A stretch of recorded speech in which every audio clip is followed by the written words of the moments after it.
Hey guys, I want to show you real quick how to possibly fix an E4 error on your Singer Stylist. This isn't going to fix anything, but it should get you going if you just need to sew something.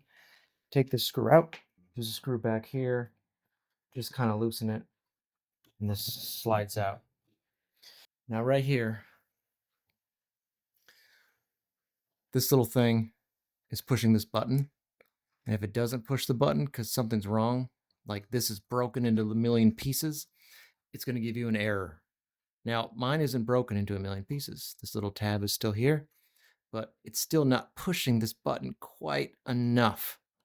So to get going, just loosen it up. Kind of just push it down a little bit. If there's a little bit of slack, tighten it back up and turn it on. If that works for you, great. Otherwise, you'll need to take apart a bunch of stuff and replace this pinion gear. One last thing, if you're wondering what this is a piece of copy paper with a little bit of super glue on it, just to make this little tab slightly taller so it'll push this button in a little bit farther. So that's something else I've done to make sure that it pushes this button long enough, because we just need to get this going right now.